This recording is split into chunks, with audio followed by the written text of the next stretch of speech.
So hello everyone, welcome to the CBC Talks. And today's presentation is on Dachas, the sites of urban homemaking and hope in Russian-speaking Narva, Estonia. I am Jaanika Kingumets. I'm a postdoctoral researcher and anthropologist from Tampere University and University of Helsinki.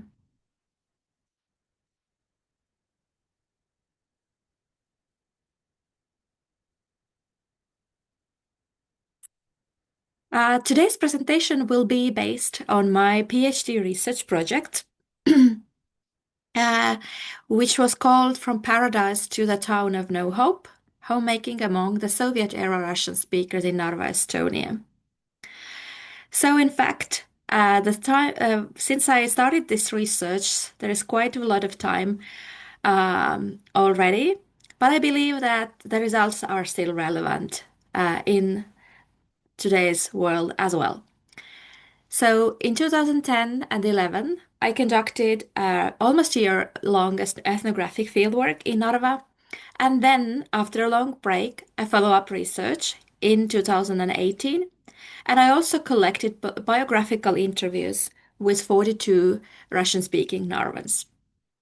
So in this research, I talk about Russian speakers who resettled in Narva during the Soviet period between 1949 and 1991.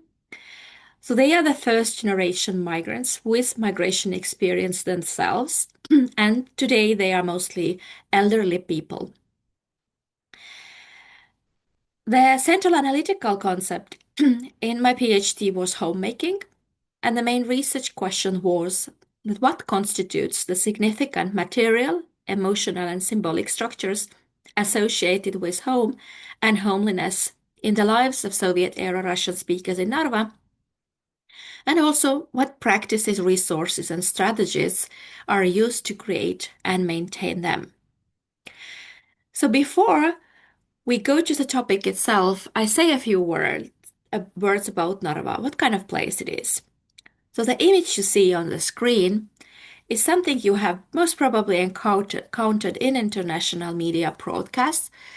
So this is a very typical image how Narva is pictured. So there is a Narva River in the middle, and on the both sides of the shore, there is the Herman fortress on one side and the Ivangorodska fortress on the other.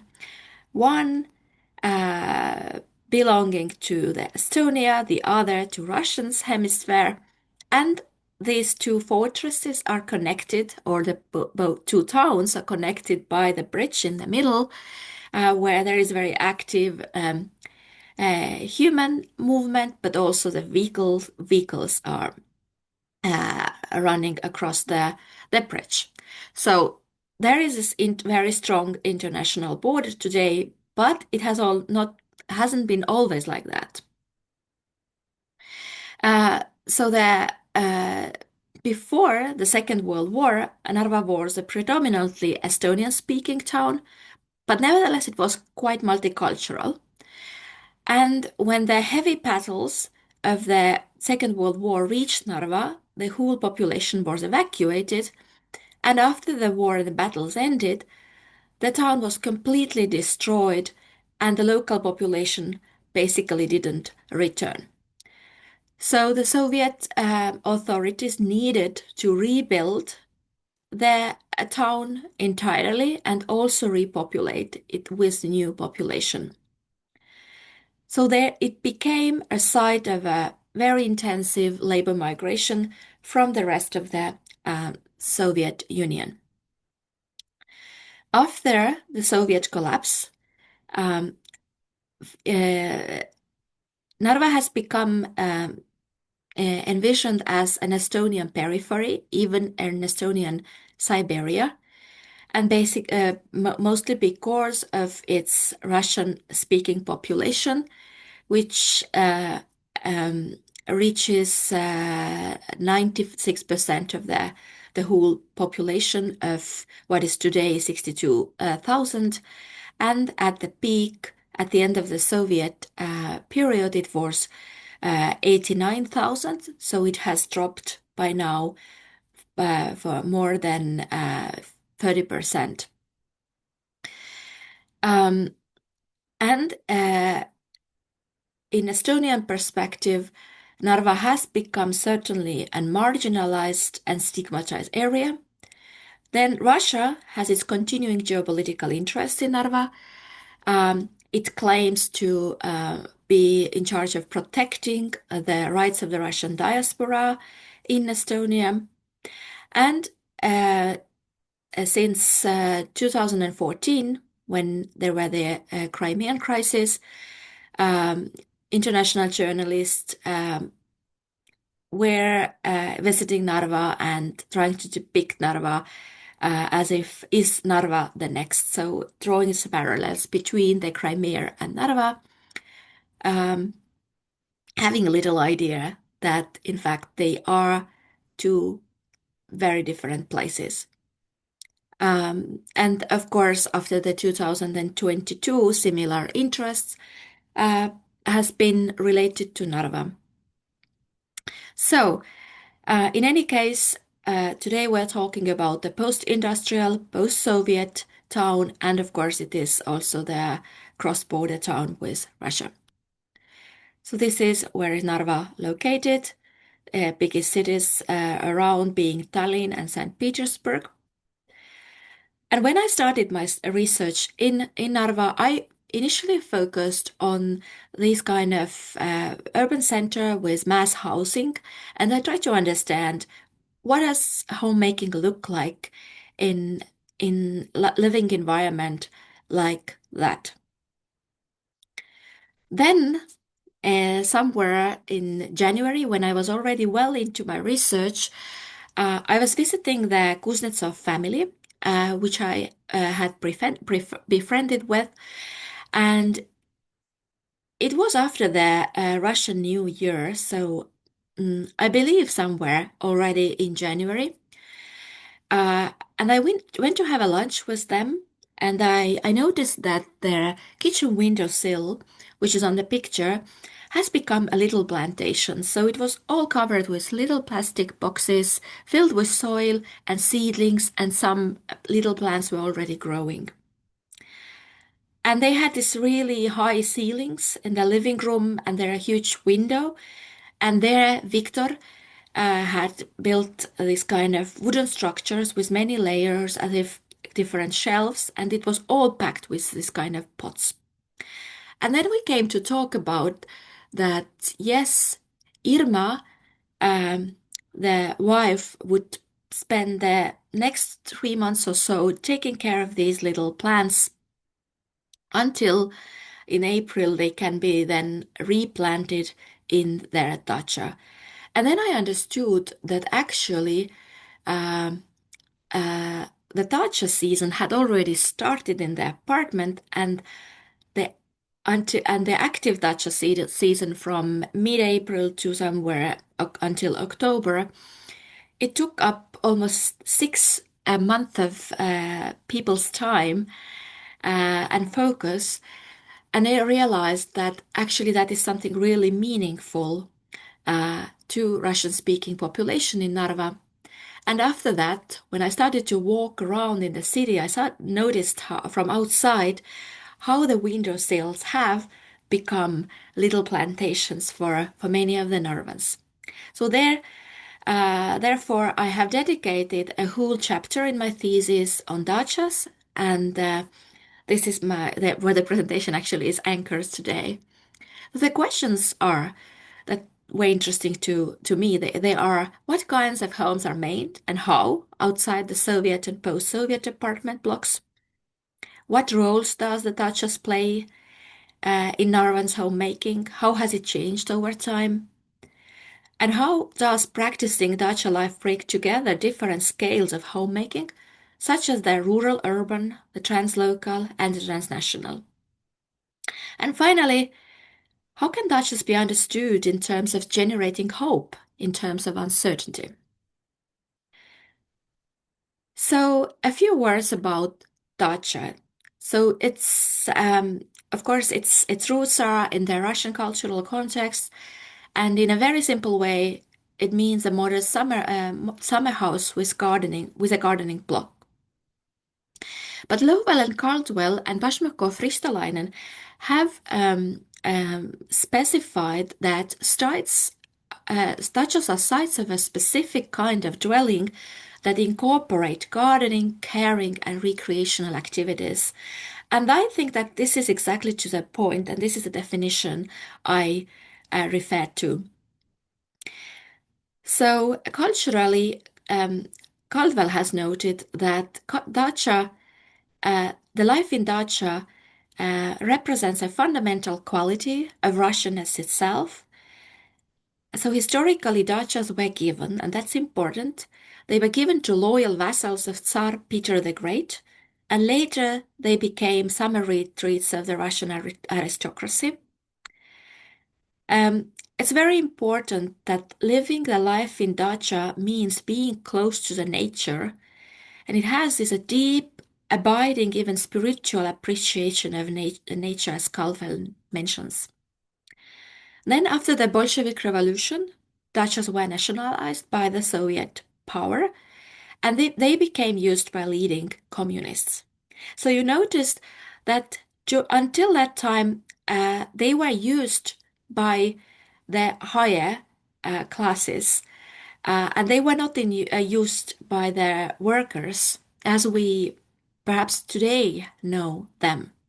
So it's only in 1960s that workers get access to dachas, so that they state distributed allotment gardening plots through workplaces, the state enterprises, and they gave the dachas or the plots to be used by their workers.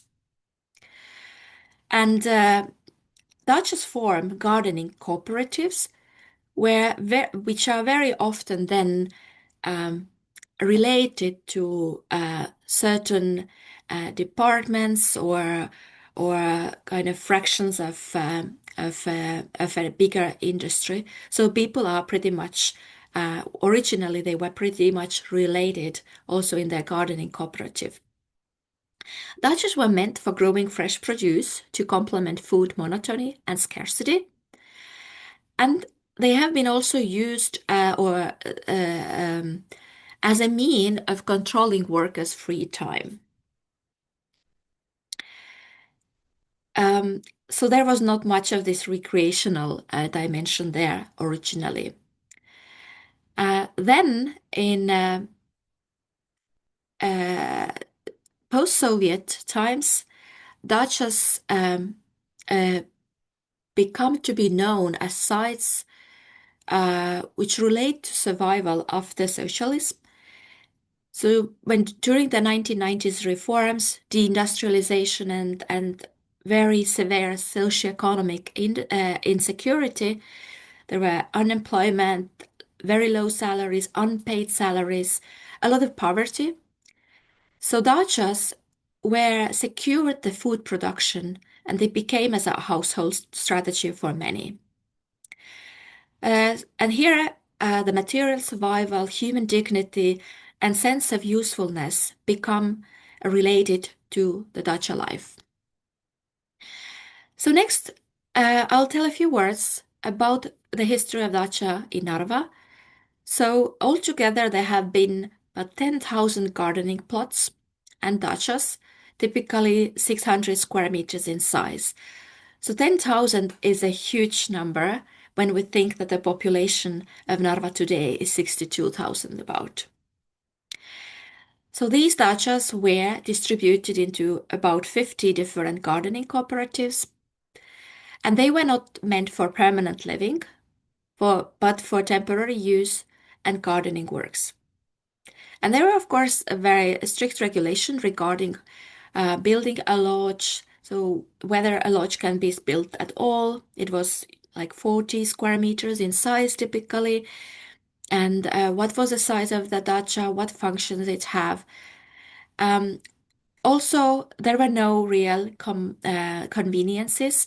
So there was often no canalization, no running water, no wastewater systems. People themselves had to commit to turning these wetlands very often into uh, something that could be used for the gardening produce, but they secured electricity and the roads that connected dacha areas to the urban center. After the Soviet collapse, people have had the opportunity to purchase, to privatize, or buy the dachas to themselves, and they are now mostly privately owned. In Narva, there are um, several locations for the dachas. So, very close to the urban center, there is a territory between Narva River and Narva Water Reservoir, which the locals call the Sea of Narva. And then there are two extra territories uh, outside of the Narva city and municipality. So they are like 8 and 6 kilometers further away and already within the another municipality. So here on the map, you will quickly see where they are located. These triangles signify the biggest gardening cooperatives, and the size shows where the bigger part of it is. And this map here, the bus routes are marked, and I think it gives a good understanding of how the dachas are connected to the urban center. So if the yellow circle marks the mass housing areas, then dachas are connected by various bus lines. And so because the Soviet during the Soviet time, not many families had cars at all, so people really had to rely on bus transportation. And even today, the bus timetables are accommodated to the dacha season. On the left-hand side, you see the people waiting, the dachniki, the dacha users waiting for the bus to come. And because the main dacha practitioners are the elderly, so that picture is really depicts the current reality in the dachas. So here is a close-up how the dacha cooperative more or less looks like. And now I go to my argument. So I want to argue that dachas are not secondary but central sites of homemaking, and they are as important as permanent living spaces in urban centers in the apartments, such as apartments. They structure the daily life activities, routines, and relationships during active gardening season. As mentioned, it's almost half a year, and they expand to urban homemaking places during the rest of the year as well. So when people grow their gardening produce, they have their apples and berries and peats and so on. So they're all the not everything is consumed in Dacha, of course, but people do the picklings and uh, and these jars later are taken to the apartments and they are consumed throughout the year, and they are also presented to the family members and friends and so on. Dachas are also infrastructures of care, continuity, and survival, and they are the sites of every day, and as such, they are forms of modest hope even during prolonged uncertainties.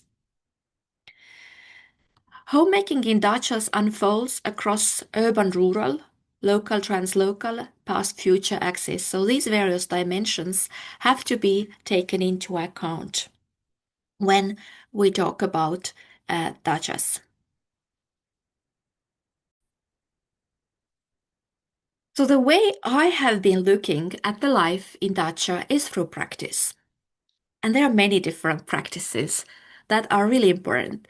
So quickly, gardening, building, repairing, cooking, canning, preserving, storing, remembering, retelling, sharing and problem solving, repetition and bodily engagement,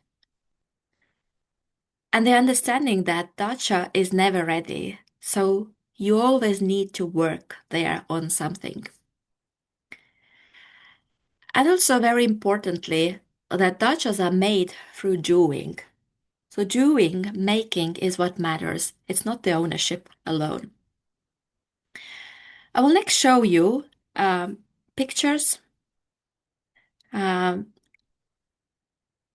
I'm not sure if you see how well you see them, the titles there, but well, anyways. So, a few pictures of dachas in Narva. So so they first Dachas, if there is a lodge, so it needs to be built, and as they are mostly built during the Soviet time, so you see, they are typical to that area, so it reflects the sizes. For instance, the yellow house, that it's small in size, that they have to, in order to have more space in within, they need to reach to the sky. And you will see all sort of different building materials. As building materials were a scarcity, people need to find, accommodate, and to find creative ways how to use different materials. And today's Dachas, of course, they may not be anymore looking like that. People have been able to build them bigger. They have been able to purchase the neighboring plots. So um, there's a huge variety, and no dacha looks alike another. So then building, repairing, and reusing materials.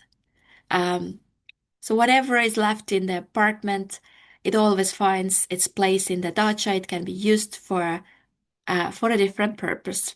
For instance, the greenhouses, they always need fixing because during the winter, the snow and the wind, they damage them. So there is always something to do. The wells, the common wells need to be fixing. So you see people in action in dachas. So the gardening, naturally, it takes a lot of effort, physical effort, but also presence and care. This is one of the dacha areas, the gardening cooperatives close to this water reservoir area, which I mentioned. So this is actually how the land very often looks like in spring, like very wet, and people need to learn ways how to manage that. Cooking, canning, preserving, repetition and bodily engagement. So, for instance, the apple trees, the people every year they treat these trunks in order to keep the diseases and the bugs away, and um, they could grow bees in the dachas, or they, of course, the mushroom picking and the berry picking are very integrated parts of the life in the dacha, as well as fishing, drying fish. Uh, many of such activities which cannot be done in the apartment blocks. And then dachas are places for storing and remembering.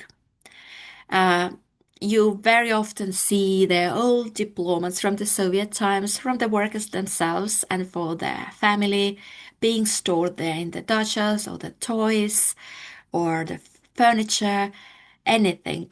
So things are not thrown away. They find the natural place in the dacha. And dachas are also creative places. So they really, walking around in the dachas, you notice how deep people have found many creative ways how to make their place their own, how to express themselves. And I believe during the Soviet time, there was, in that sense, there much more liberty in the dacha than in the apartments. Dachas are also sites of care, of intergenerational relations and homemaking. So they are the places where different generations really come together during extended summer period. And they are very often the places where they're associated with the elderly, with the grandparents who take care of the grandchildren during the long summer holidays. But the care also goes for the land and material objects, as I mentioned. It's also interesting when the gender divisions maybe are quite strict in the were strict in the Soviet time. And for instance, the men could not cook in the apartment kitchen. Then in Dachas, you notice how the gender roles becomes more flexible. The men could be involved, for instance, in pickling, so they clean their jars or they put the lids on or anything like that. And of course, it's not only the physical labor, but also the emotional labor embedded in everyday routines that you find in the Dachas. So now, since February 2022, the intergenerational relations have become much more complicated in Narva because of the war, because of different generations disagreeing on how the war and the Russians' actions are seen by the older generations, which has caused a lot of silencing and tensions between different generations. And of course, it also becomes reflected in the dacha space and between the relationship in the relationships between different people and generations. And finally, um, I have also analyzed Dachas, making in Dachas as translocal and transnational in nature. So when I before mentioned the border, the international border, the Estonian Republic and the Russia on the other side. So during the Soviet time, this space was really not perceived by many Narvans as disconnected.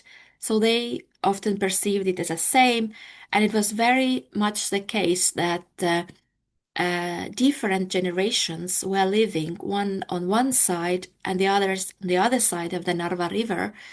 And in Dachas, these spaces got connected. Also, Narvas could live in the apartments in Narva and have an dacha on the other side of the river. So, with the erections of the international borders, it became much more complicated. People needed visas. Um, it was the commute was not anymore that easy, and people have been they have they have needed to really to think if Dutchess can be used by the family in that way anymore. So they have needed to sell Dutchess to purchase on the other side. Um, and for instance, the Kuznetsov family that I mentioned, in their case, the daughter who was born in Narva was living in St. Petersburg and got married to a local man there. And the Kuznetsov family's neighbors again had a situation that their family has been on the Russian side, so they decided to sell the dacha, and Kuznetsov family purchased it. So the neighboring dacha became the place where Kuznetsov's daughter and their mother-in-law spent their summer holidays. So they became an extended family during the independent Estonia there. And also, as I mentioned, many of the Dachniki, they are elderly people. So at some point, they come to the um, fact that they don't anymore manage to take care of the dacha, and if there is no one to take it over, so they need to sell. So they need, so there is a lot of loss related to dachas as well, and more as the population becomes older. And again, after the war broke out, this transnational commuting has become so much more complicated. So, as the borders have hardened, so it definitely shapes the space uh, in new ways. Now, I would like to say or to think towards the how to conceptualize hope in Dachas. This has not been the original focus in the in this chapter on Dachas, which I talk in my thesis. So I'd like to think here, like how we can think about home in Dachas. And for instance, when I met Gennady on the man with a hat on the picture, um, uh, he showed me around in his dacha and told me that he has been several years unemployed, with no hope to find anything, just waiting for his retirement age to arrive. So in some ways, there was a lot of sadness and desperation in his story. Uh, but and he had an apartment, but he really didn't like to spend time there. So he lived in the dacha as much as time as possible. Even during the winter time, he made visits there, and he went fishing in the Narva Sea and he dried the fish. And so I realized that through these little acts, being active, doing these routine tasks day after day, it somehow instilled hope in his life. So here is a fish soup that he was sharing with me, and the greenhouse, the fishes drying. So on that basis, I'd like to say that it in Dacha practices, um, so hope in today's terms could be conceptualized as ordinary practice-based and spatially grounded, rather than as optimism, progress, or aspiration, the way how it was perceived in Soviet times. So we could actually talk about this modest and grounded hope. And also Lear's conceptualization, his notion of radical hope may be useful because Dacha practices sustain forms of radical hope grounded in repetition, care, and material continuity, not future promises. So people actually continue to invest in meaningful practice fields while they cultivate the Dacha without the clear narratives of social economic advancement. So it's not necessary to have the advancement as a target. So these achievable, repetitive, and sustaining forms of engagement with land, family, and everyday routines are the basis for the modest hope in Dachas. And another perspective, Guyer's um, notion of near future, saying that if the focus is on the near future, that is grounded in the present, manageable and meaningful, then we can think that life is oriented to the next season and not distant futures necessarily.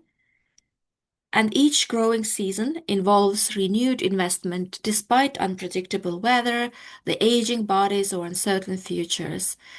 So, from these thoughts, I think there is some promise to envision Dacha as a site of hope, despite everything that happens around the people in the outside world. And my conclusions are here. So, I would like to stress that despite that amidst the severe socio-economic difficulties of post-Soviet transformations, Dachas have always provided continuity, offering food production, sociality, and embodied routines that anchor the sense of belonging. Home in Dacha is made through repetitive practices of care, labor, and intergenerational transmission, rather than through formal property regimes or dominant narratives of urban regeneration. Dachas also emerge as sites of modest but persistent hope. So they are not oriented toward upward mobility or return to past certainties, but towards sustaining livable futures in a marginalized urban borderland. And finally, hope in relation to Dacha can be understood as an ordinary practice-based orientation to the near future that sustains livability, continuity, and dignity under the conditions of prolonged uncertainty. Thank you very much for listening.